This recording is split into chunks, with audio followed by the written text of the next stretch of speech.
Yuk jadi bagian dari dakwah kami. Dukung operasional dakwah dan sosial kami, raih pahala amal jariah yang terus mengalir sampai hari kiamat.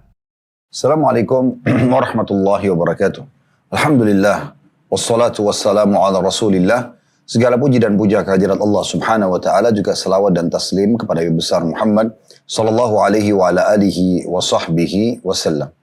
Saudaraku sekalian, bertemu lagi kurang lebih sebulan sekali. Kita kembali membahas tentang sejarah manusia terbaik di muka bumi ini, Nabi besar Muhammad sallallahu alaihi wa ala alihi wa sahbihi wasallam. Dan ini tentunya saya melihat adalah sebuah kewajiban bagi setiap muslim, bagaimana mereka mempelajari sejarah manusia yang terbaik yang telah Allah subhanahu wa ta'ala perintahkan untuk dijadikan sebagai suri tauladan. Allah berfirman dalam surah Al-Ahzab, "Laqad kana lakum fi Rasulillahi uswatun hasanatun liman kana yarjullaha wal yawmal akhir wa dzakarallaha katsiran." Sesungguhnya pada diri utusan Allah Nabi Muhammad sallallahu alaihi wasallam ada suri tauladan bagi orang-orang yang ingin bertemu dengan Allah, ingin juga mendapatkan yang terbaik di akhirat, dan juga ingin berzikir kepada Allah dengan zikir yang banyak. Dan tentunya kita sudah membahas beberapa poin sebelum kelahiran Nabi Muhammad SAW pada pertemuan-pertemuan sebelumnya. Dan kali ini kita akan melanjutkan bahasan kita, masih kisah sosok orang yang telah mengubah ajaran Nabi Ibrahim dan Ismail alaihimussalatu wassalam, yaitu Amru bin Luhai. Kembali saya ingatkan beberapa hal yang dilakukan oleh Amru bin Luhai. Dan Amru bin Luhai ini adalah dari suku Khuza'ah yang datang ke Mekah lalu merebut kekuasaan dari suku Jurhum. Yang tadinya suku Jurhum ini adalah suku yang bergabung dengan atau yang datang ke Mekah dan tinggal bersama Hajar, ibunya Nabi Ismail alaihissalam. Di awal sekali Hajar dan juga Ismail tinggal di Mekah. Dan setelah sekian tahun mereka tinggal di Mekah, maka membaiklah keadaan ekonomi mereka, serta juga populasi mereka cukup berkembang pesat pada saat itu. Sampai ada satu suku Arab yang cemburu, yaitu suku Khuza'ah. Lalu mereka mengepung Mekah dan terjadilah peperangan besar antara Khuza'ah sama Jurhum. Dan akhirnya berhasil Jurhum dikalahkan oleh Khuza'ah dan Khuza'ah akhirnya menguasai Mekah. Dan suku Jurhum sempat menimbun sumur Zamzam, yang kurang lebih ahli sejarah mengatakan antara 300 sampai 500 tahun tentunya sumur Zamzam hilang. Dan kita mengerucutkan bahasan kita ke sosok salah satu raja Khuza'ah yang bernama Amru bin Luhai. Orang ini yang Nabi SAW bersabda, ini terakhir yang kita bahas pada pertemuan yang lalu. Aku diperlihatkan Amru bin Luhai di neraka, isi perutnya keluar karena dialah yang pertama, maksudnya dalam kondisi disiksa ya, dialah orang pertama yang mengubah ajaran Ibrahim alaihi salatu wassalam. Jadi ajaran Nabi Ibrahim adalah ajaran tauhid, ajaran mengesahkan Allah subhanahu wa ta'ala. Amr bin Luhai adalah seorang raja yang sebenarnya bijaksana dan juga dermawan di Mekah.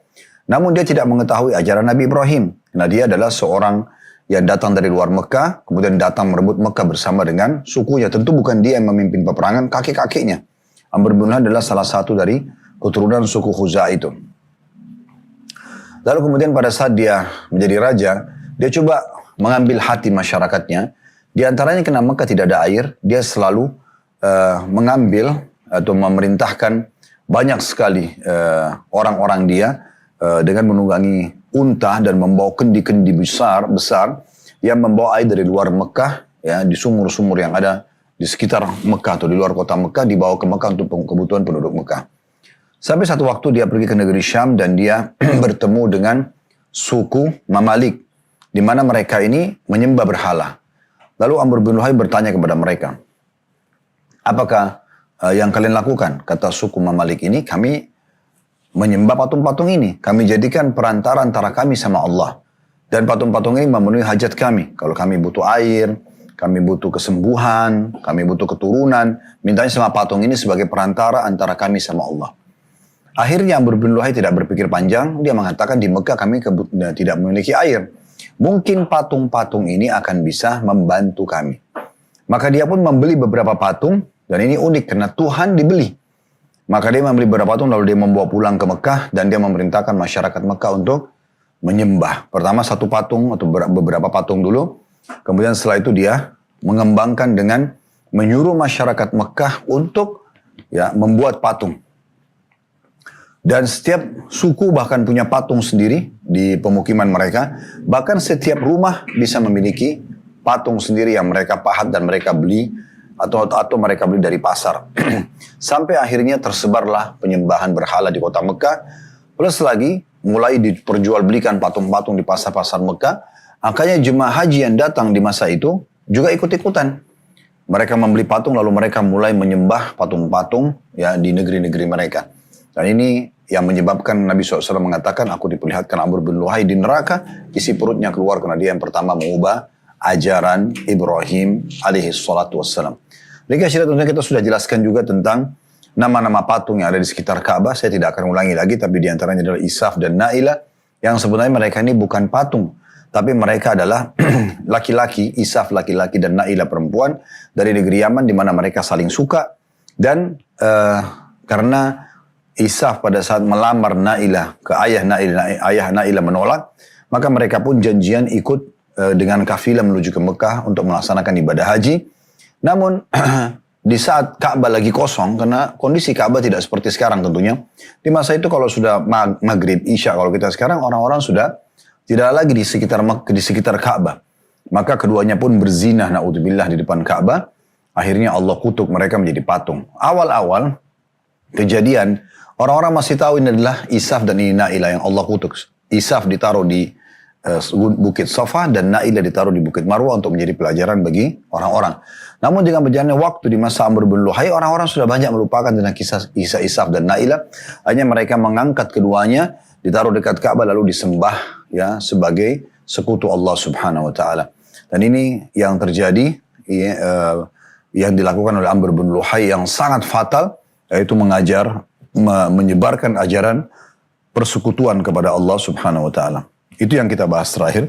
Sekarang kita akan masuk hal yang lain yang terjadi di Mekah, dan itu menyebar dari masa atau di masa Amr bin Luhai, yaitu membunuh anak perempuan. Pada saat itu ada satu tradisi yang dikembangkan oleh penduduk Mekah. Mereka menganggap kalau mereka punya anak perempuan, berarti itu menghina mereka. Karena bagi mereka perempuan tidak bisa menjadi panglima perang, tidak bisa menjadi prajurit yang dikenang, tidak bisa menjadi tokoh masyarakat atau yang lainnya. Sehingga mereka menganggap kalau punya anak perempuan cukup satu, yang mungkin darinya nanti populasi manusia akan berkembang biak, sisanya dibunuh dan mereka kubur hidup-hidup. Ini satu tradisi yang luar biasa, yang sangat fatal sekali. Dan saking melekatnya itu di diri mereka, sampai-sampai kalau ada seseorang antara mereka dikarunia anak perempuan, maka wajah mereka berubah menjadi memerah dan mereka merasa malu. Mereka membunuhnya, dikubur hidup-hidup, atau mereka harus menahan malu di tengah-tengah masyarakat karena tersebar, oh si fulan ini atau keluarga ini memiliki anak perempuan yang dibesarkan. Ya seperti itulah.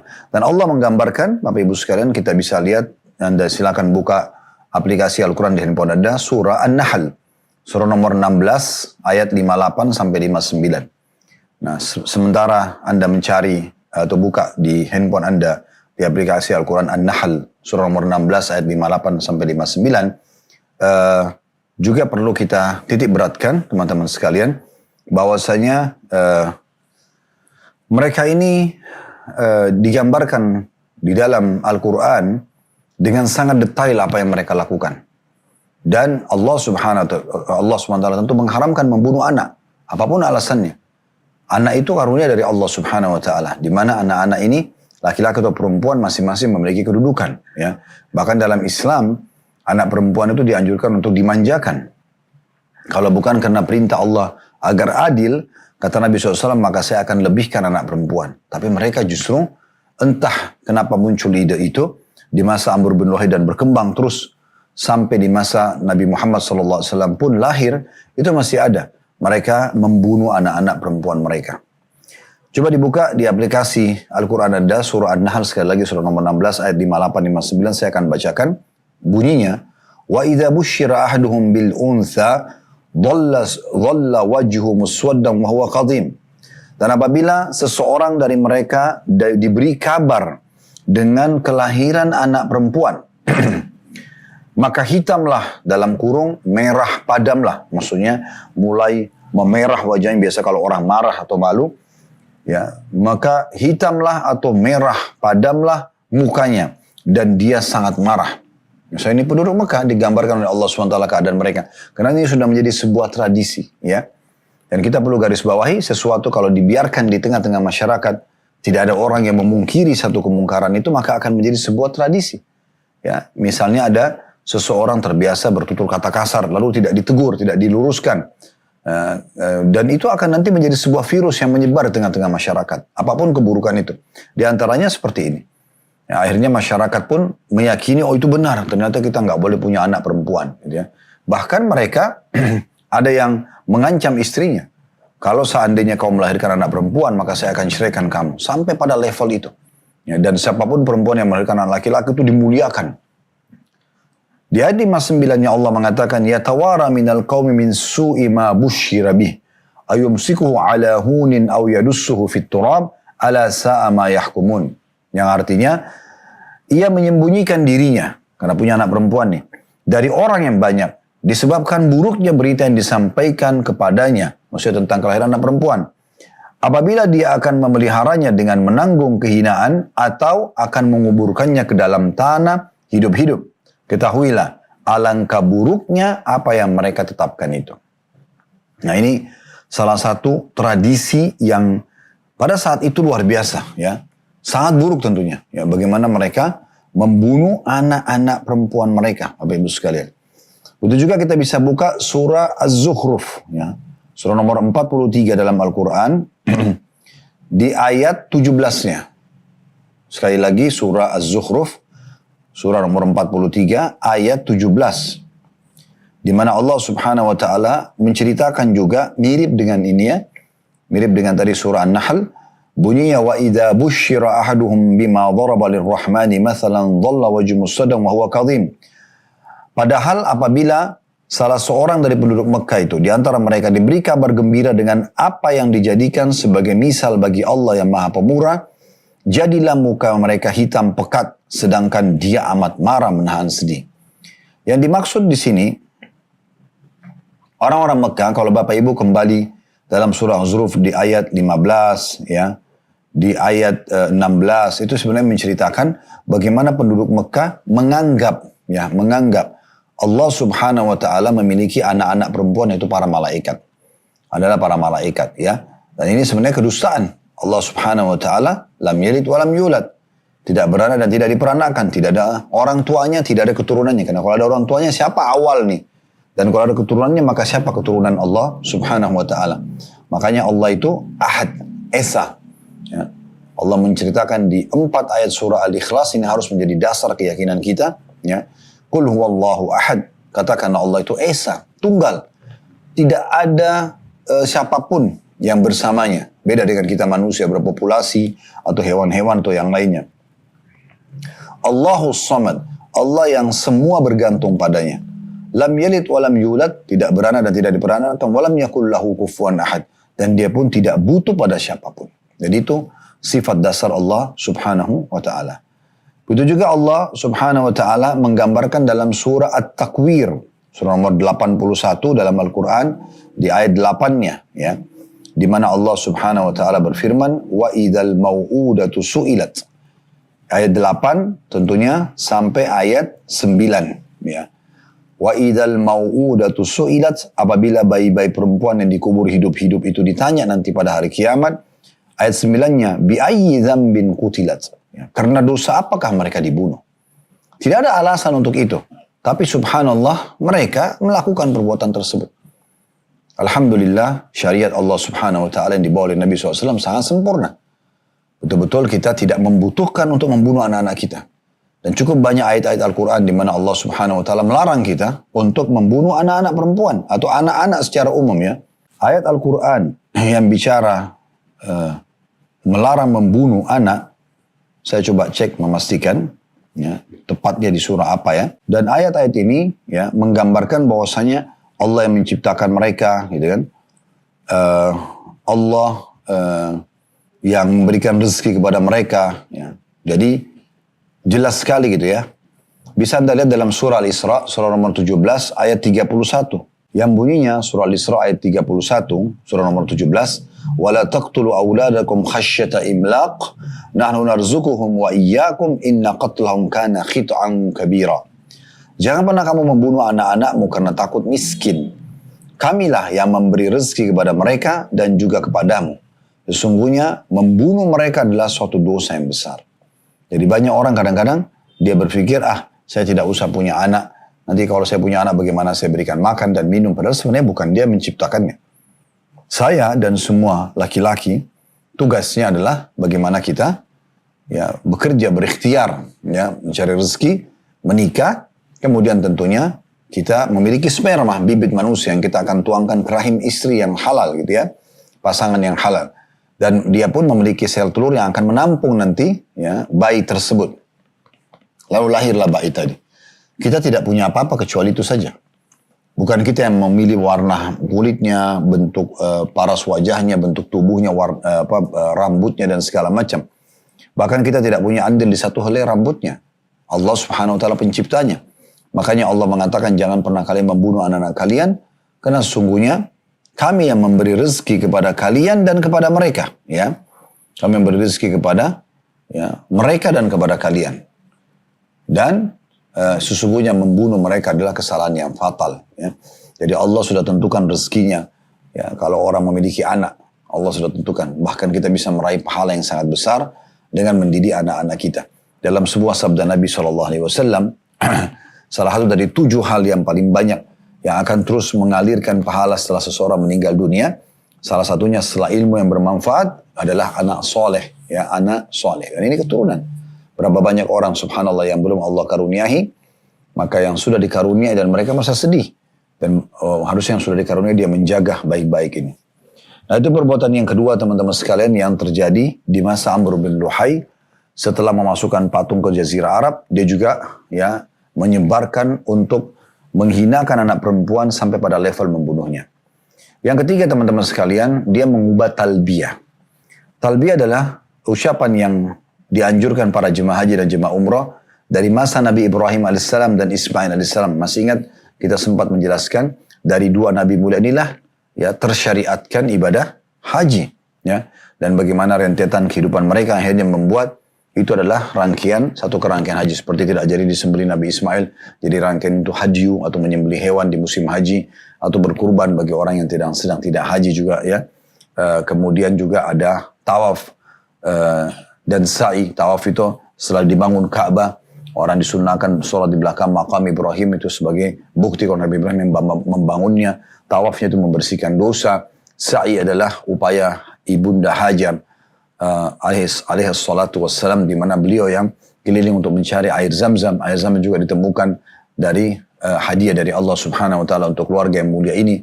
Jadi memang rangkaian ini seperti jumrah juga itu karena upaya Nabi Ibrahim AS untuk melempar iblis yang datang menggoda beliau agar tidak membunuh anaknya Ismail atau menyembelih anaknya Ismail sesuai dengan perintah Allah. Inilah semua rentetan yang mungkin tidak kita ulangi lagi yang sudah kita sampaikan pada pertemuan-pertemuan sebelumnya. Nah, di dalam pengerjakan ibadah haji dan umrah, tentu yang Anda sudah pernah pergi tidak asing, dianjurkan kita membaca labbaik Allahumma labbaik. Labbaik Allahumma labbaik artinya Allah, aku jawab panggilanmu dengan santun. Labbaik la syarika laka labbaik. Aku jawab panggilanmu dengan santun dan tidak ada sekutu bersamamu. Nah ini kita langsung menepis apa yang dibuat oleh Amr bin Luhai. Tidak ada sekutu bagi Allah. Di masa itu banyak sekali patung-patung dijadikan sebagai sekutu Allah Subhanahu wa ta'ala.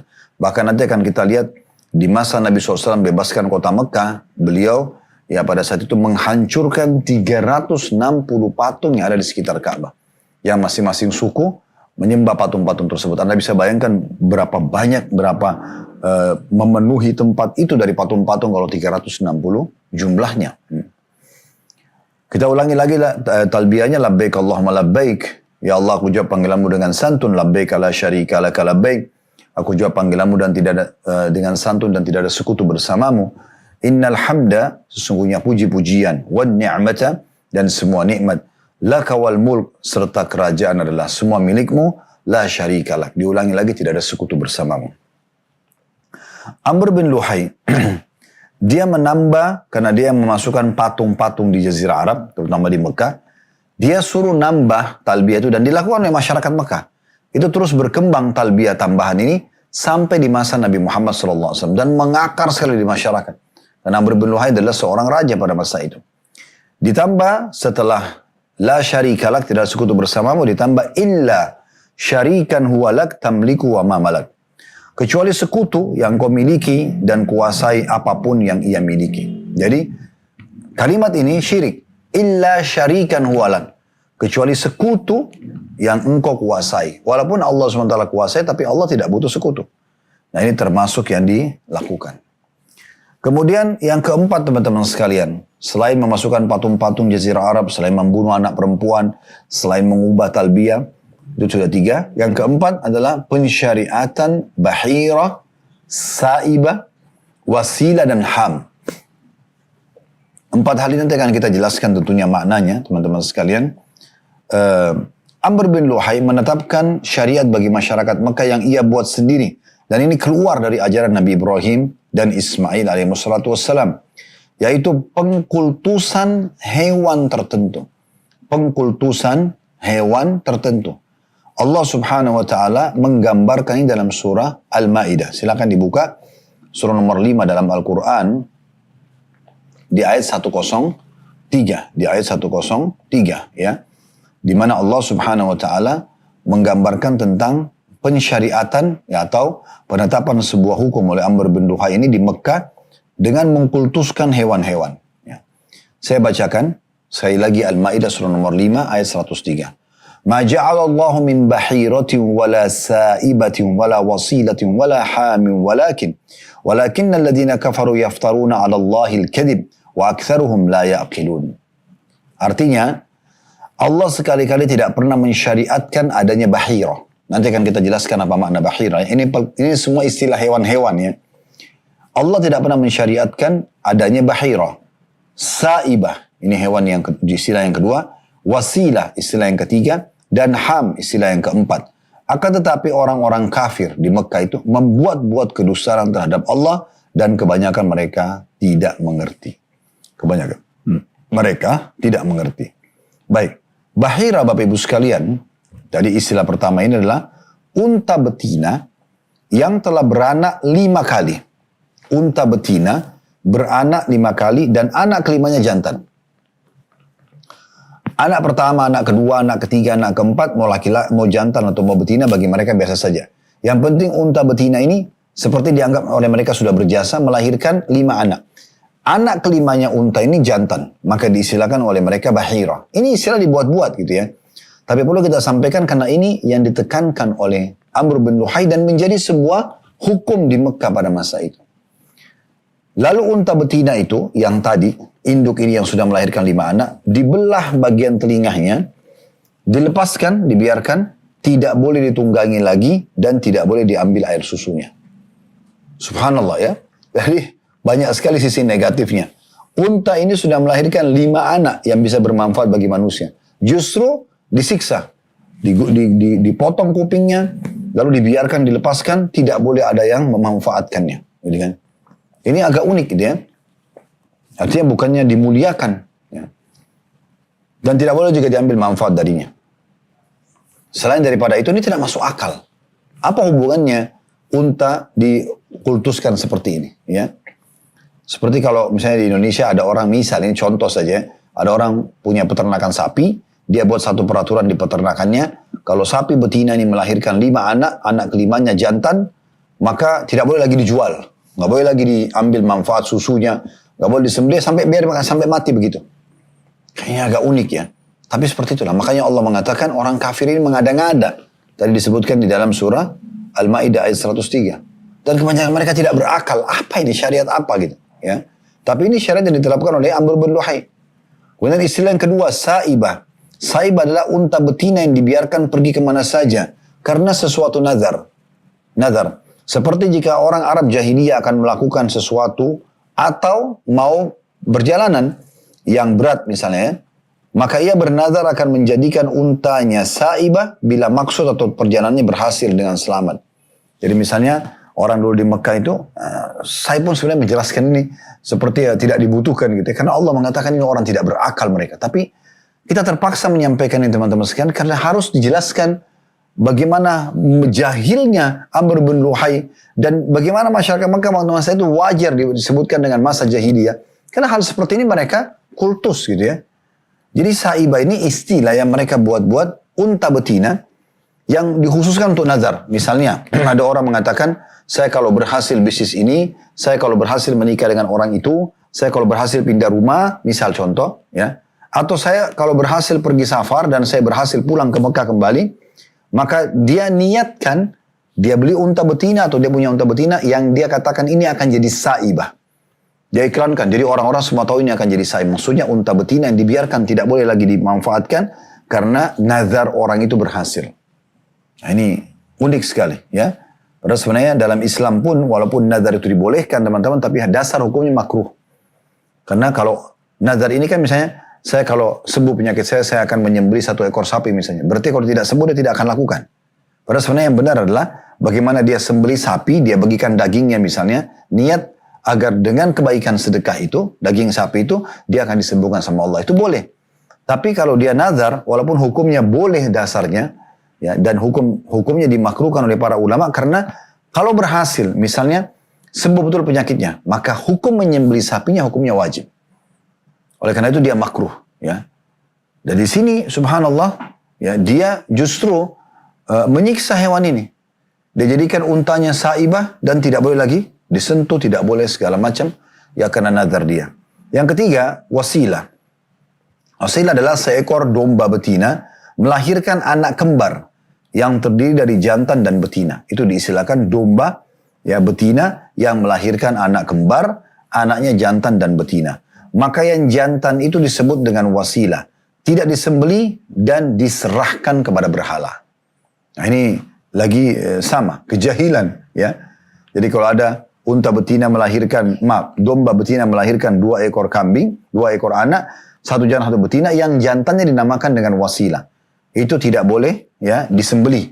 Biarkan sampai dia mati dan mereka niatkan ini wasilah ya. Orang semua tahu ini wasilah berarti untuk berhala. Tuhan dia mana yang dia anggap Tuhan pada masa itu patung, diserahkan ini buat wasilah. Atau ini buat patung tersebut, maka disilakan dengan domba wasilah. Jadi sekali lagi wasilah adalah domba jantan dari anak ibunya domba itu melahirkan kembar. Gitu ya. Kemudian yang terakhir ham. Ham ini adalah unta jantan yang tidak boleh diganggu gugat lagi. Karena telah dapat membuntingkan unta betina 10 kali. Jadi karena dia menggauli betina ini, lalu hamil. 10 betina, unta betina dihamili sama dia, maka dianggap ini seperti perkasa gitu ya. Unta jantan ini, maka tidak boleh ada yang ganggu. Dikultuskan begitu. Karena dia berhasil ya menghamili 10 unta betina. Ini agak unik ya. Dan ini betul-betul satu kejahilan subhanallah. Inilah 4 perkara teman-teman sekalian dilakukan oleh Amr bin Luhai. Baik. Tentu kita tidak lanjut lagi tentang bagaimana keadaan Amr bin Luhai. Karena cukup sudah hadis Nabi SAW menggambarkan pada saat dia meninggal dunia. Allah memperlihatkan Nabi Muhammad SAW ya, bahwa Amr bin Luhai di neraka lagi disiksa. Nanti di akhirat dia akan masuk neraka di kuburan untuk disiksa. Karena dia mengubah ajaran Ibrahim AS. Sekarang kita akan masuk poin baru teman-teman sekalian tentang masalah masuknya Yahudi dan Nasrani di Jazirah Arab. Nah ini sebuah poin juga yang perlu disinggung sebelum kelahiran Nabi Muhammad SAW. Jadi kenapa bisa ada orang Yahudi di Madinah misalnya? Contoh di Madinah di masa Nabi SAW hijrah itu ada 3 suku Yahudi yang masyhur. Qainuqa, Nadir, dan Quraidah. Mereka sudah hijrah ke Madinah jauh sebelum kelahiran Nabi Muhammad SAW. Sudah turun-temurun di Madinah. Kenapa mereka bisa ada di Jazirah Arab? Apa sebabnya? Ya, itu juga kita tahu sampai hari ini ada orang-orang Yahudi di Jazirah Arab. Ya, sebagian Jazirah Arab gitu ya. Dan juga ada orang-orang Nasrani. Seperti di Syria, di Libanon. Ya, ada orang-orang Arab tapi orang-orang Nasrani. Bagaimana ceritanya mereka ini bisa ada di Jazirah Arab? Nah ini yang akan kita bahas. Kita akan mulai, kita bagi dari poin A dan poin B. Tergantung waktunya. Kita lihat nanti selesai sampai di mana. Tapi di poin A kita mulai dulu dari masuknya Yahudi di Jazirah Arab. Ahli sejarah teman-teman sekalian, kita ambil dua saja. Tentu ada banyak ahli sejarah, tapi yang kami jadikan rujukan adalah Ibnu Athir dan Ibnu Kathir. Dua orang ini ya, Ibnu Athir dan Ibnu Kathir ya. Dua orang yang masyhur dengan panggilan ini tentunya. Mereka kedua menyebutkan bahwasanya awal mula Yahudi masuk ke Jazirah Arab itu adalah kisah seorang raja yang bernama Rabi'ah bin Nasr. Rabi'ah bin Nasr. Rabi'ah bin Nasr adalah seorang raja di negeri Yaman pada masa itu. Ia bermimpi yang membuatnya gelisah tentang gangguan pada keluarganya.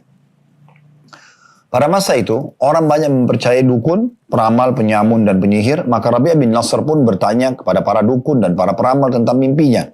Dan mereka berkata, akan datang pasukan dari Ahbash, dari Ethiopia, yang akan menguasai Yaman dan merebut kekuasaan darinya. Maksudnya, nanti Rabi'ah bin Nasr ini akan dikalahkan oleh pasukan dari Ethiopia. Ini ngarang-ngarang tentunya ya, pada masa itu. Dan nanti kerajaannya Rabi'ah akan habis, dihancurkan. Karena khawatir akan kebenaran berita tersebut, karena Rabi'ah bukan orang yang beragama pada masa itu, dan dia percaya dukun-dukun, ditipu sama dukun-dukun ini, maka dia pun mengungsikan sebagian besar keluarganya ke wilayah Irak, tepatnya di wilayah namanya Hira. Dan akhirnya mereka pun menjadi penguasa di sana. Ada satu note di sini, ada satu raja juga masyhur di wilayah Irak, itu namanya Nu'man ibn Munzir, dan ini dari keturunan Rabi'ah bin Nasr. Pada saat Rabi'ah meninggal dunia, muncullah dari salah satu keturunannya seseorang yang bernama Tabban As'ad. Nah ini Bapak Ibu tolong di garis bawahi nama ini ya. Tabban As'ad adalah keturunan Rabi'ah bin Nasr yang sangat masyhur dengan julukan Tubba. Tubba ya. Dan ini yang Allah sebutkan dalam Al-Quran, wa qawmu Tubba. Dan kaum Tubba. Tubba ini dari istilah bagi raja-raja Yaman. Diambil dari namanya Tabban Asad. Karena raja ini sangat masyhur. Ini anaknya Rabi'ah bin Nasr. Untuk lebih jelasnya tentunya ada julukan-julukan raja-raja di masa dulu. Seperti orang Raja Romawi Kaisar, kita tahu ya. Kaisar Romawi. Kemudian ada Persia, ada disilakan dengan Kisra ya. Kemudian di Mesir ada Fir'aun. Fir'aun itu bukan nama orang tapi julukan ya. Makanya yang dianggap oleh para ahli sejarah yang mencoba mengejar Nabi Musa dan akhirnya tenggelam di Laut Merah itu Ramsis ya, nomor sekian. Tapi julukannya adalah Fir'aun. Itu raja-raja Mesir, julukannya Fir'aun. Kemudian kita tahu juga ada raja Ethiopia. Nah istilahnya Najasyi. Najasyi ya. Ini istilah-istilah. Nah sama dengan raja-raja Yaman disilakan dengan Tubba. Nah keluar nama Tubba ini, julukan ini dari Tabban As'ad. Dan Tabban As'ad ini, wilayah kekuasaannya meliputi seluruh wilayah Yaman dan ia memiliki kekuatan militer yang sangat kuat. Tabban As'ad ini terkenal sangat suka dengan perniagaan. Ia pun banyak melakukan perjalanan untuk berniaga. Sampai suatu hari ia tiba di Yathrib. Yathrib ini Madinah sekarang. Nama lainnya Yathrib ya. Setelah Nabi SAW hijrah ke Madinah, beliau melarang kita menggunakan atau memanggil Madinah dengan Yathrib. Ini nama dulu ya.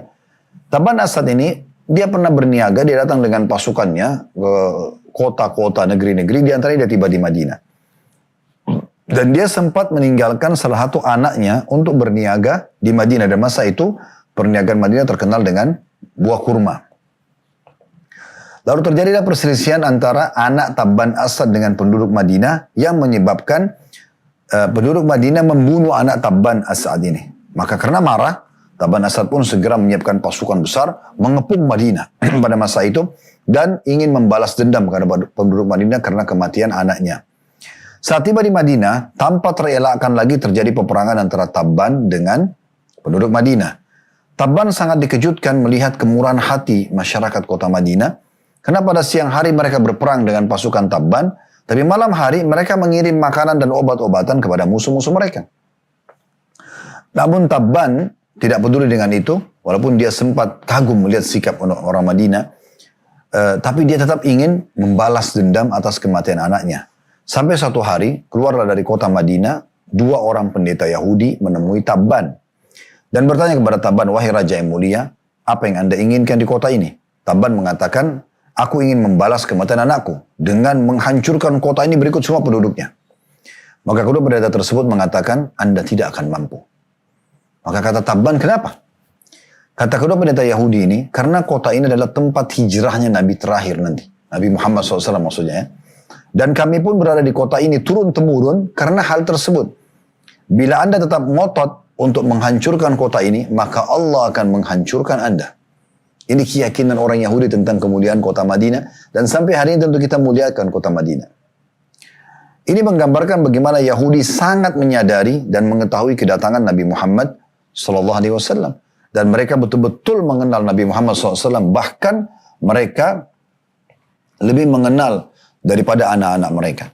Makanya Allah menyinggung dalam surah Asy-Syu'ara. Ya, silakan Anda buka surah Asy-Syu'ara. Saya juga akan coba memastikan ya.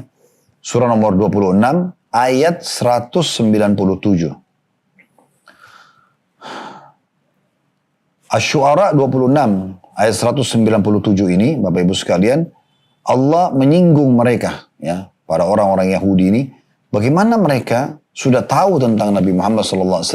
Bahkan mereka hijrah ke Madinah jauh sebelum kelahiran Nabi Muhammad SAW. Tujuannya tidak lain kecuali untuk menunggu kedatangan Nabi Muhammad SAW untuk Nabi terakhir yang mereka yakini. Allah menggambarkan di 197 tepatnya ya. Maaf, bukan 196, 197. Asy-Syu'ara surah nomor 26 ayat 197 yang bunyinya, awalam yakun lahum ayatan ay ya'lamahu ulama'u Bani Israel. Dan apakah tidak cukup menjadi bukti bagi mereka bahwa para ulama Bani Israel mengetahuinya? Maksudnya mengetahui Nabi Muhammad SAW. Mereka hijrah ke Madinah untuk itu. Mereka hijrah ke Madinah untuk itu. Dan Allah Subhanahu wa taala menggambarkan memang Nabi Muhammad SAW teman-teman sekalian itu sudah disebutkan dalam Taurat dan Injil. Bahkan mereka sangat yakin akan keluar Nabi terakhir itu. Apalagi yang berpegang teguh pada kemurnian isi Taurat dan isi Injil. Anda bisa lihat dalam surah Al-A'raf, surah nomor 7 dalam Al-Quran, di ayat 157. Ini kita bisa lihat bagaimana Allah menggambarkan kalau Nabi Muhammad SAW memang betul-betul tergambarkan di dalam Taurat dan Injil. Kita yakin itu. Karena ini penyampaian Allah dalam Al-Quran. Sekali lagi silakan buka surah Al-A'raf, surah nomor 7, ayat 157. Saya akan bacakan. Ayat ini cukup panjang. Allah berfirman, "Alladzina yattabi'una ar-rasula an-nabiyya al-ummiyya alladhi yajidunahu maktuban 'indahum fit Taurati wal Injili ya'muruhum bil ma'ruf wa yanhahum 'anil munkari wa yuhillu lahum at-tayyibati wa yuharrimu 'alayhim al-khaba'ith wa yadh'u 'anhum isran wal aghlal allati kanat 'alayhim." فالذين آمنوا به وعزروه ونصروه واتبعوا النور الذي أنزل معه أولئك هم المفلحون. Allah mengatakan, orang-orang yang mengikuti Rasul Nabi Muhammad SAW, Nabi yang ummi, nggak bisa baca, nggak bisa nulis. Memang itu kelebihan yang Allah berikan kepada Nabi Muhammad SAW untuk menepis isu kalau Al-Quran dikarang-karang oleh Nabi Muhammad SAW. Sampai hari ini masih ada di antara para orientalis, orang-orang barat yang sengaja belajar Islam untuk mencari kekurangan Islam, mereka masih menyebarkan isu ini, mengatakan Al-Quran adalah susunan potongan ayat-ayat Injil dan Taurat yang disusun oleh Nabi Muhammad SAW. Maka Allah membantah, dia ummi. Nabi Muhammad SAW tidak bisa baca, tidak bisa nulis. Bagaimana dia mengarang-arang? Apalagi di masa itu belum ada ya alat kayak kita sekarang, media. Kalau mungkin ada media kayak sekarang, orang masih bisa saja menganggap, oh iya, bisa tinggal copy paste dan diambil gitu kan. Maka ini jelas Allah mengatakan, oh itu orang-orang yang mengikuti Rasul, Nabi yang ummi, yang namanya mereka dapati tertulis dalam Taurat dan Injil, yang ada di sisi mereka. Yang menyuruh mereka mengerjakan yang ma'ruf. Ciri Nabi Muhammad SAW menyuruh mereka melakukan ketaatan kepada Allah. Dan melarang mereka dari mengerjakan yang mungkar, yang dilarang oleh Allah. Dan menghalalkan bagi mereka segala yang baik dan mengharamkan bagi mereka segala yang buruk. Dan juga membuang dari mereka beban-beban dan belenggu-belenggu yang ada pada mereka. Karena dalam Al-Quran ada hukum-hukum yang menghapus yang tadinya ada dalam hukum Taurat dan Injil. Di antaranya contoh misalnya Bani Israel dulu di masa Nabi Musa AS. Dalam surah Al-Baqarah digambarkan kalau mereka berbuat dosa besar, cara tobatnya selain bertobat kembali kepada Allah, istighfar kepada Allah, mereka juga membunuh diri mereka. Tapi di masa Nabi Muhammad SAW sudah tidak lagi membunuh diri dengan taubat. Cukup kata Imam Nawawi rahimahullah mengerjakan satu dari 3 hal. Meninggalkan dosa itu seketika, menyesali dan janji sama Allah tidak mengulanginya, maka sudah cukup. Kemudian dikatakan, maka orang-orang yang beriman kepadanya, kepada Nabi Muhammad SAW, memuliakannya. menerima ajarannya dan memuliakan, menolongnya dan mengikuti cahaya yang terang yang diturunkan kepada yang maksudnya Al-Quran. Mereka itu adalah orang-orang yang mendapatkan keberuntungan atau beruntung. Jadi memang disebutkan dalam Al-Quran digambarkan kalau sebenarnya ada pada mereka ya ilmu tersebut, ya, ilmu tersebut. Ya. Baik, kita tidak panjang lebar jelaskan ini tentunya karena memang ini kalau mau dilanjutkan cukup panjang ya bahasanya karena dalam surah Shaf juga disebutkan bagaimana Nabi Isa mengatakan ya'ti min ba'di ismuhu Ahmad. Dia Nabi Isa menyampaikan kepada Bani Israel kalau akan datang nanti Nabi setelahnya bernama Ahmad. Dan Nabi Muhammad SAW mengatakan ya sungguhnya saya memiliki 5 buah nama, saya Muhammad dan saya Ahmad. Dua-dua maknanya sama, Muhammad sama Ahmad artinya terpuji ya. Kemudian saya Hasyir yang dibangkitkan manusia setelah beliau dibangkitkan pada hari kiamat. Kemudian beliau juga Aqib yang tidak ada Nabi sesudahnya. Dan juga beliau adalah, subhanallah saya lupa ya, beliau adalah Hasyir. Mahi juga. Mahi itu artinya yang dihilangkan kesyirikan dengan diutusnya beliau. Jadi ada 5 nama. Ahmad, Muhammad, Hasyir, Mahi, dan Aqib. Ya, ini 5 nama Nabi Muhammad SAW. Dan tentu kita juga nanti akan lihat Bapak Ibu sekalian ke depannya biinillahi ta'ala sebelum lahirnya Nabi Muhammad SAW kalau nama Muhammad belum pernah dipakai di Jazirah Arab dan itu didapatkan oleh Abdul Muttalib dari seorang pendeta Nasrani di negeri Syam. Yang kita jelaskan di kisah kelahirannya Nabi Muhammad SAW. Tapi sekarang kita kembali dulu ke kisah Tabban As'ad ini. Kembali tadi ke kisah ya yang sebelumnya bagaimana Tabban As'ad akhirnya bertemu dengan 2 pendeta Yahudi, lalu pendeta Yahudi mengatakan, untuk apa anda kesini? Dia mengatakan, saya ingin membunuh penduduk negeri ini karena membunuh anak saya, dan saya akan hanguskan semua kota ini. Maka kata 2 pendeta Yahudi tersebut, anda tidak akan mampu, anda tidak akan bisa. Kenapa kata Tabban As'ad? Dia bilang, karena ini tempat hijrahnya Nabi terakhir. Kami pun turun-temurun Yahudi ini tinggal di sini karena itu. Maka Tabban As'ad pada saat itu banyak bertanya tentang keyakinan orang Yahudi, maka dia belajar akhirnya. Sampai akhirnya Tabban As'ad Raja Yaman menganut agama Yahudi. Ikut agama Yahudi. Lalu ia mengajak agar kedua pendeta Yahudi itu pergi ke Yaman. Dan menyebarkan agama mereka di Yaman. Dan kedua pendeta itu pun setuju. Nah ini awal mula ini ya. Pergilah ke Yaman dan tersebarlah akhirnya negeri Yaman menjadi atau banyak orang yang beragama Yahudi. Saat akan balik ke Yaman, pasukan Tabban As'ad melewati Mekah. Dan di sekitar Mekah ada suku Hudzail. Suku Hudzail ini Bapak Ibu sekalian, suku yang tidak menyukai penduduk Mekah, sering ada cekcok. Ya. Juga tidak suka sama penduduk Mekah. Maka dia pikir ini kebetulan ada Tabban As'ad Raja Yaman, udah bentrokin aja sama penduduk Mekah, biar perang sekalian. Begitu kurang lebih gambaran dalam sejarah. Saya tidak terlalu mendalami lebih dalam dari ini, karena bagi saya tidak terlalu penting informasinya. Mungkin ada beberapa buku sejarah lebih dalam menjelaskan, tapi bagi saya cukup ini.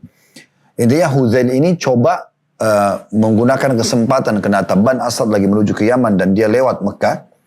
Karena memang kalau telapak tangan saya ini kita gambarkan Jazirah Arab ya. Di bagian atas utara itu negeri Syam. Kemudian ada Madinah. Di bawah Madinah ada Mekah. Baru Yaman di bawah. Makanya orang karena dia dari Madinah. Maka dia kalau mau ke Yaman dia lewatin sekitar Mekah. Di sini ada suku Hudzail yang tidak suka sama orang Yaman. Tidak suka sama penduduk Mekah. Maka mereka provokasi agar Tabban As'ad ini menyerang Mekah. Maka mereka pun mengutus tokoh-tokoh mereka, ya, kepala-kepala suku Hudzail, menemui Tabban As'ad untuk lagi istirahat. Lalu mereka berkata waktu diizinkan bertemu, "Hai Raja, apakah anda ingin mendapatkan harta yang melimpah tanpa ada perlawanan?" Melimpah banyak sekali, emas, perhiasan segala macam. Tabban Raja dunia, dia mengatakan tentu saja. Lalu kata orang tersebut, di hadapan anda ada sebuah kota bernama Mekah, dan terdapat di dalamnya sebuah bangunan tua bernama Ka'bah. Ka'bah itu penuh dengan emas dan perhiasan. Dan memang di masa itu Bapak Ibu sekalian, orang-orang di Mekah, kalau mereka di sisi lain berbuat syirikan, tapi mereka juga memuliakan Mekah. Dan saking memuliakannya kalau kita masuk di masa itu dalam Ka'bah, maka kita temukan ada banyak sekali emas dan perak, perhiasan mereka kasih, ya mereka kayak wakafin untuk Ka'bah gitu kan. Bahkan mereka tanam dalam pondasi Ka'bah itu. Seperti itu kurang lebih gambaran. Maka Tabban As'ad tamak, mengatakan tentu saja. Gampang sekali, kota ini kecil. Tinggal kita serang, pasukannya besar. dia bisa rubuhkan Ka'bah, dia bisa mengambil perhiasan tersebut. Namun sebelum dia masuk menggerakkan pasukannya, dia sempat bertanya kepada dua pendeta tersebut. Ada informasi begini. Maka kata maka kata kedua pendeta tersebut, sungguh Anda telah ditipu oleh suku Huzail. Di kota ini ya ada satu rumah tua, itu adalah rumahnya Allah. Dan tidak ada rumah Allah di muka bumi kecuali ini. Ini menandakan orang-orang Yahudi tahu juga tentang kedudukan Ka'bah, ya gitu. Lalu kemudian kata kedua pendeta ini, demi Allah kalau Anda lakukan itu maka Anda akan dihancurkan oleh Allah. Lalu kata Tabban, kenapa? Kata pendeta ini, dua pendeta ini, karena tidak ada rumah Allah di muka bumi kecuali ini. Ya.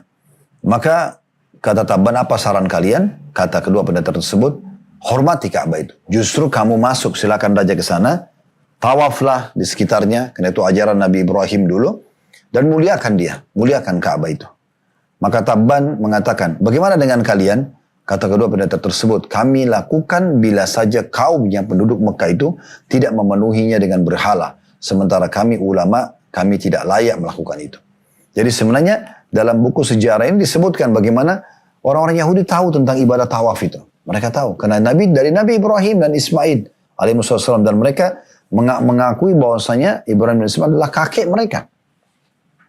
Ya, karena Yahudi atau Bani Israel. Israel nama lainnya Nabi Yakub. Nabi Yakub adalah anaknya Nabi Ishak. Nabi Ishak anaknya Nabi Ibrahim. Gitu kan? Jadi memang ini mereka tahu masalah itu. Maka mereka tidak mau masuk ke sekitar Ka'bah karena melihat ada berhala-berhala. Maka Tabban Asad pun mengikuti saran dua pendeta tersebut. Dia mulai tawaf setelah mengetahui caranya. Dan kemudian dia beristirahat sejenak. Pada saat dia tidur dekat Ka'bah, dia sempat bermimpi kalau dia memberikan Ka'bah penutup atau kiswah namanya. Nah, sampai sekarang kain hitam Ka'bah itu dinamakan kiswah. Nah itu dimulai yang pertama memberikan kiswah adalah Tabban As'ad ini. Di hari kedua ia bermimpi hal yang sama. Maka ia lalu memerintahkan agar Ka'bah diberikan kiswah yang lebih baik dari kain katun. Inilah awal mula kisah adanya kiswah. Dan karena itu perbuatan baik masih bertahan sampai hari ini karena Nabi Muhammad SAW tidak melarangnya. Tabban Asad lalu melanjutkan perjalanan ke negeri Yaman. Bapak Ibu sekalian, saat tiba di Yaman, ia segera mengumpulkan tokoh-tokoh masyarakat Yaman, juga para dukun dan peramal agar menganut agama Yahudi. Para dukun dan peramal yang sudah lama menguasai Yaman menolak karena mereka pemimpin pada saat itu. Dan dukun sama peramal ini memang bermain sama syaitan, iblis. Ya. Sementara ajaran Yahudi kalau murni, ya mereka pasti mengetahui syariat Allah Subhanahu wa taala, itu tidak boleh. Maka para dukun-dukun ini menolak, para masyarakat Yaman pun yang memang mengikuti dan mengkultuskan, memuliakan dukun-dukun, mereka juga menolak. Masyarakat Yaman saat itu juga sangat mengagungkan api. Dan mereka memiliki satu tumpuan api raksasa besar. Setiap ada yang bertikai, maka kedua belah pihak diutus atau mengutus seseorang yang mewakili mereka, kemudian diperintahkan berdiri di depan pintu gerbang yang ada api itu, ya ada api besar. Nanti kalau dibuka, siapa yang pertama diserang oleh api, maka dia orang yang salah. Tentu ini kebodohan sebenarnya. Tapi sejarah menjelaskan seperti itu. Masyarakat Yaman lalu meminta agar pemimpin mereka, para peramal dan dukun, untuk berdiri di hadapan pintu Ka'bah, tempat tungkuhan api yang besar itu. Jadi kalau mereka buka, apinya pasti keluar secara otomatis ya. Mereka meminta untuk membuktikan siapa benar atau siapa salah. Apakah pendeta ini atau dukun-dukun mereka yang salah. Nanti berdiri di depan pintu tersebut, begitu dibuka, siapa yang dilahap oleh api dia yang salah. Begitu keyakinan mereka. Maka mereka minta agar para dukun, pimpinannya berdiri dan pendeta ini juga berdiri di situ. Tabban Asad setelah bermusyawarah dengan kedua pendeta tersebut, maka pendeta ini mengatakan kami akan melakukannya. Dan subhanallah, dengan hikmah Allah Subhanahu wa taala pada saat itu, waktu dibuka pintu tungkuan api tersebut, api melahap si dukun, ya, dan mati. Maka dengan ini akhirnya, ya, penduduk Yaman masuk ke dalam agama Yahudi, ya. Dan tentunya ada kisah sedikit di sini pada saat api itu dibuka dan api itu menyerang pendeta sempat menyerang si dukun sempat melarikan diri. Lalu penduduk Yaman memaksa mereka untuk kembali lagi. Lalu setelah kembali dibuka yang kedua kalinya, ternyata api itu menghanguskan dan membunuh, terbakarlah si dukun tadi. Berjalan waktu, Tabban Asad meninggal dunia. dan digantikan oleh anaknya bernama Hassan. Hassan ini sangat percaya diri dan ia ingin melebarkan sayap kekuasaannya. Ia membentuk pasukan lalu ia keluar ingin menyerang seluruh dunia agar menaklukkannya. Ini anaknya Tabban As'ad bernama Hassan. Ya, kita sekarang pindah ke generasi setelahnya. Ini kan Rabi' bin Nasr tadi punya anak Tabban As'ad. Sudah panjang lebar kita ceritakan cerita Tabban As'ad. Sekarang Tabban As'ad sudah meninggal menganut agama Yahudi dan ada anaknya bernama Hassan. Ini turunan Yaman semuanya. Tentu di masa itu, Bapak Ibu sekalian, di masa itu ya, keyakinan tentang beriman kepada Allah ada di tangan orang Yahudi dan orang Nasrani, gitu ya. Dan Nabi Muhammad SAW belum diutus, gitu ya.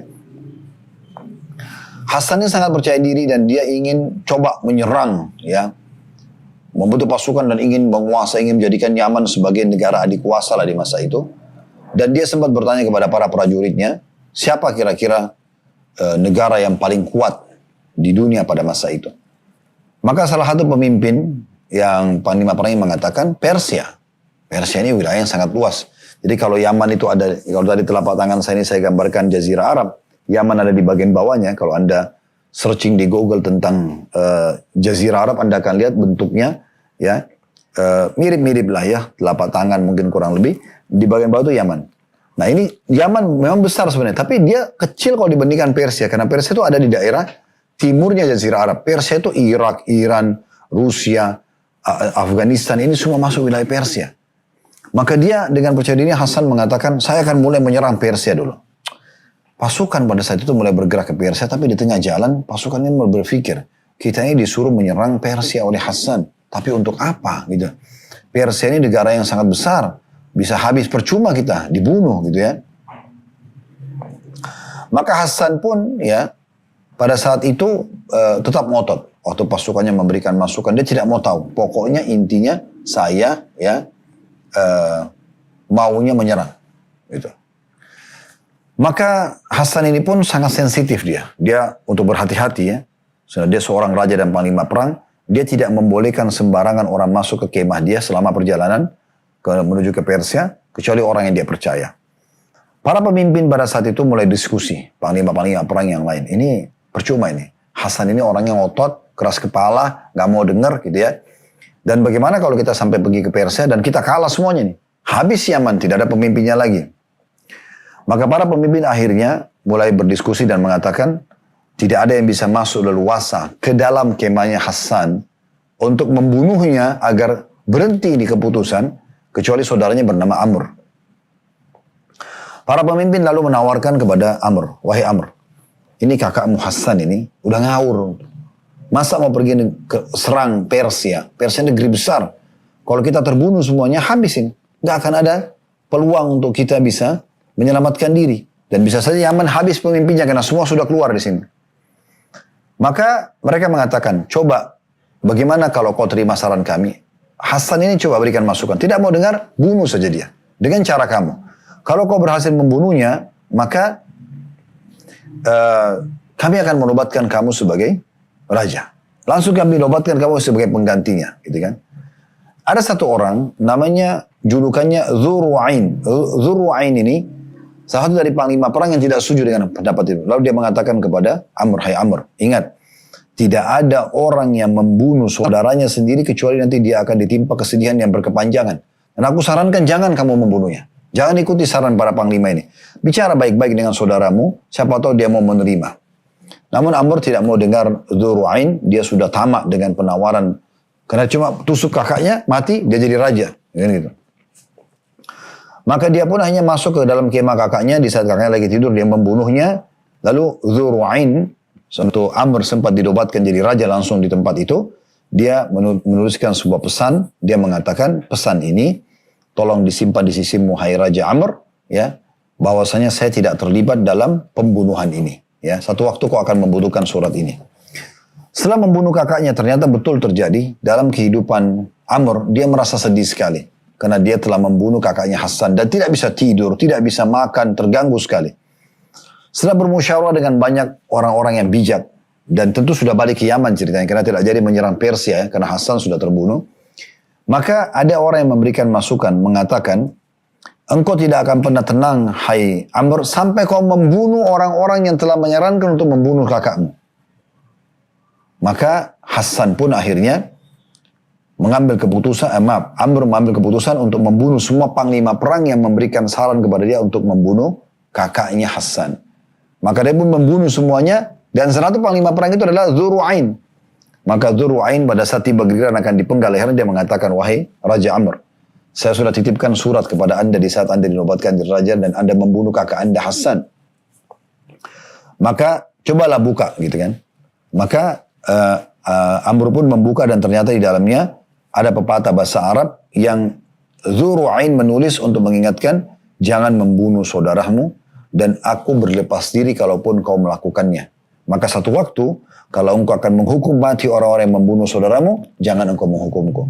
Maka akhirnya ya Amr pun memaafkan Dzurru'ain. Semua panglima perang dibunuh kecuali Dzurru'ain. Setelah Amr wafat, maka anak-anak Rabi'ah bin Nasr, ya, kita kembali ke kakek awal tadi, ya, saling merebut tahta. Akhirnya Yaman pun jadi kacau pada saat itu. Saat Yaman jadi kacau, Bapak Ibu sekalian, muncul satu orang perampok jalan bernama Khunay'ah Dzi Shanatiq. Khunay'ah Dzi Shanatiq ini dia menunggangi kekacauan politik yang sedang ada. Dia perampok jalan. Karena setelah meninggal Amr, maka anak-anaknya berebut tahta, gitu kan? Kan Rabi'ah bin Nasr tadi, kakek pertama, yang mimpi kacau ya keluarganya, khususnya sama dukun. Kemudian ada diteruskan kerajaannya oleh anaknya Tabban As'ad, sudah ceritakan panjang lebar tadi. Setelah Tabban meninggal, anaknya Hasan memimpin. Hasan dibunuh oleh Amr, lalu Amr pun membunuh para panglima yang menyarankan untuk membunuh Hasan. Lalu Amr pun meninggal dunia. Nah, setelah Amr meninggal, anak-anak ya Tabban As'ad ini dan Rabi'ah bin Nasr ini berkacau, mereka memperebutkan tahta. Datanglah tadi satu orang yang agak unik nih ya, yaitu ya Khunay'ah Dzi Shanatiq, perampok jalan. Dia tiba-tiba bawa pasukannya menyerang istana dan akhirnya merebut istana dan menobatkan diri menjadi raja Yaman pada saat itu. Khunay'ah ini, Bapak Ibu sekalian, rahimakumullah, tentu ini kami ringkas-ringkaskan ceritanya, tapi memang harus kita sampaikan tentang kisah Yaman ya. Khunay'ah ini zalim, karena dia perampok jalan. Perampok, suka ngambil harta orang, tiba-tiba jadi raja. Maka dia zalim dengan masyarakatnya. Ngambil haknya orang sana sini, membunuh orang yang dia tidak suka, segala macam lah. Kisah panjangnya, Bapak Ibu sekalian, atau kisahnya cukup panjang, yang jelas kesimpulannya, setelah dia berkuasa beberapa waktu, tidak disebutkan dalam buku sejarah berapa lamanya, ada dari turunan Rabi'ah bin Nasr yang namanya Dzu Nuwas. Nah sekarang dua orang ini kita bahas ya. Khunay'ah, ya, Dzi Shanatiq, yang perampok jalan yang merebut kekuasaan setelah Amr meninggal tadi. Dan ada keturunan dari Rabi'ah bin Nasr, masih saudaranya Amr, yang berjulukan Dzu Nuwas, ya, yang mendatangi istana, kemudian diam-diam, dan dia berhasil membunuh Khunay'ah. Sehingga kerajaan kembali ke tangan Dzu Nuwas, atau keturunan Rabi'ah bin Nasr. Habislah kekuasaan ya Khunay'ah Dzi Shanatiq. Sampai di situ, Bapak Ibu sekalian, tentunya ya kita tinggalkan kisah tentang Yaman, ya, tentang Yaman dan bagaimana agama Yahudi masuk ke sana. Tentu kalau kita ingin bahas tentang kisah bagaimana kerajaannya Amr, kesehariannya, ini butuh penelitian yang lebih jauh, tapi tidak penting buat kita bahas itu tentunya, karena tidak ada hubungannya dengan agama Islam juga ya. Nanti kita lebih penting membahas tentang dari kelahiran Nabi SAW, peperangan beliau dan seterusnya. Tapi ini adalah informasi tentang bagaimana saja Yahudi masuk ke Jazirah Arab, dimulai dari mereka hijrah ke Yaman, hijrah ke Madinah, kemudian mereka menyebarkan agama Yahudi di Yaman, dan sampai akhirnya berdirilah kerajaan atau Yaman, kerajaannya dan masyarakatnya menganut agama Yahudi. Insya Allah ke depannya Bapak Ibu sekalian kita akan membahas tentang masuknya Nasrani di Jazirah Arab. Masuknya Nasrani di Jazirah Arab. Dan insya Allah kita tidak tergesa-gesa untuk menyelesaikan ini. Nanti insya Allah pertemuan akan datang, karena ini butuh Bapak Ibu lebih fokus ya untuk mempelajari dan menekuni kembali ini. Dan tentu ini sekali lagi Anda bisa kembali kalau tadi, oh Ustaz nama-namanya banyak banget yang disebutin, mungkin kami tidak bisa hafal semuanya. Memang saya tidak sarankan Anda menghafal semuanya ini ya. Tapi kalau Anda ingin mendengar kembali, insya Allah Anda bisa kembali ke playlist YouTube kami untuk mendengar ulang tentang masuknya agama Yahudi di Jazirah Arab. Nanti kedepannya kita akan masuk insya Allah, masuknya agama Nasrani di Jazirah Arab. Mungkin saya teman-teman sekalian, semoga apa yang kita bahas malam ini bermanfaat buat kita semuanya. Maka sampai sini dulu kita bahas, semoga bermanfaat. Kalau ada benar dari Allah subhanahu wa ta'ala, silakan diambil dan diamalkan. Wadah salah dari saya mohon dimaafkan. Subhanakallah wa bihamdika. Asyhadu an la ilaha illa anta astaghfiruka wa atubu ilaik. Assalamualaikum warahmatullahi wabarakatuh.